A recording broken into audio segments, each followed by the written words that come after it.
আসসালামু আলাইকুম। এক্সপার্ট হলিডের পক্ষ থেকে সবাইকে জানাই অনেক শুভেচ্ছা। আজকের ভিডিওতে আপনাদের ধারণা দিব আপনারা কিভাবে ফ্রেশ পাসপোর্টে কানাডার ভিজিটর ভিসা অ্যাপ্রুভাল পেতে পারেন। অর্থাৎ কোন ডকুমেন্টসটি আপনি আপনার ফাইলের সাথে অ্যাড করলে ফ্রেশ পাসপোর্টে আপনার কানাডার ভিজিট ভিসা অ্যাপ্রুভাল পাওয়ার সম্ভাবনা থাকবে।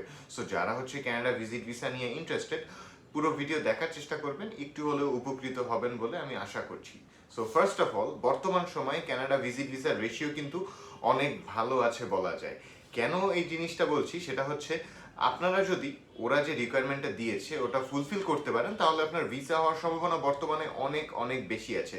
লাস্ট কিছু মান্থ যাবৎ আমরা অনেকগুলো অ্যাপ্রুভাল পেয়েছি এবং যে অ্যাপ্রুভাল যারা পেয়েছেন তাদের প্রোফাইলগুলো অ্যানালাইসিস করে যে জিনিসটা দেখা যায় যে ডকুমেন্টস যেগুলো অথেন্টিক ওয়েতে প্রসেস করে সাবমিট করা হচ্ছে তাদের ফাইলগুলো অ্যাপ্রুভাল আসছে। ইটস নট লাইক এটা শুধু আমাদের এখানের ফাইলের কথাই বলছি, অন্যান্য ভিসা অ্যাপ্রুভাল যারা অন্যান্য উপায়ে পেয়েছেন, অন্য এজেন্সি বলুন, নিজে অ্যাপ্লাই করে, অনেক ক্লায়েন্ট তো আসেন যারা অন্য দেশের জন্য অ্যাপ্লাই করতে চান।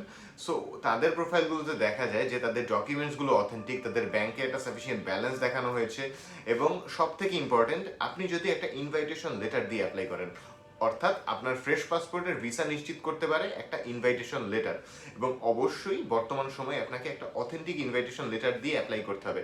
ইটস নট লাইক যে আপনি কোনো একটা ইনভাইটেশন এডিট করে ফেক একটা ইনভাইটেশন আপনার নামে চালিয়ে দিচ্ছেন।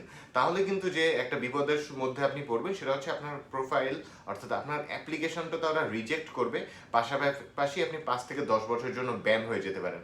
সো এই জিনিসটা অবশ্যই খেয়াল রাখবেন। আপনি যে মাধ্যমেই বা যাদের মাধ্যমেই কাজটা করুন না কেন, ইনভাইটেশন যে আপনাকে দিচ্ছে, আপনি ইনভাইটেশনের অথেন্টিসিটিটা একটু চেক করে নেবেন। তাহলে যে জিনিসটা হবে, আপনার এই ধরনের ব্যান হওয়ার কোনো সম্ভাবনা থাকবে না। এখন ব্যাপার হচ্ছে, ফ্রেশ পাসপোর্টে ইনভাইটেশন দিয়ে অ্যাপ্লাই করলে কেন ওরা ভিসা অ্যাপ্রুভাল দেয়, হোটেল বুকিংয়ে কেন দিবে না? সো এখন একটা কথা বলি, আপনি কানাডার জন্য যখন অ্যাপ্লাই করবেন, আপনার পারপাস অফ কানাডা ট্রাভেলটা কি ওরা এটা জানতে চায়। একজন ভিসা অফিসার বলুন যে আপনার ফাইল চেক করবে, সে জানতে চাইবে যে আপনি কেন কানাডাতে ঘুরতে আসতে যাচ্ছেন। সো আপনার পারপাসটা যদি ফিক্স হয়, এখন হোটেল বুকিং দিয়ে অ্যাপ্লাই করলে কি হবে, অ্যাজ আ ট্যুরিস্ট আপনাকে অ্যাপ্লাই করতে হচ্ছে, ওদিকে আপনার পাসপোর্ট খালি। আপনি এখন বুঝুন যে আপনাকে অ্যাজ আ ট্যুরিস্ট ও কিভাবে যাচাই করবে। আপনি প্রথমেই কানাডা ঘোরার কথা প্ল্যান করছেন, সো ডেফিনেটলি আপনি যদি ইমিগ্রেশন অফিসার বা ভিসা অফিসার হতেন, আপনি নিজেই ভিসা অ্যাপ্রুভালটা দিতেন না, বিকজ তার ট্রাভেল হিস্ট্রি নেই। বাট সে যখন একটা ইনভাইটেশন লেটার দিয়ে অ্যাপ্লাই করছে, তখন কিন্তু সে অ্যাজ আ ট্যুরিস্ট অ্যাপ্লাই করছে না, সে ওই ইনভাইটেশনটা নিয়ে সে কানাডা ট্রাভেল করতে আসছে স্পেসিফিক কোনো একটা পারপাসের জন্য।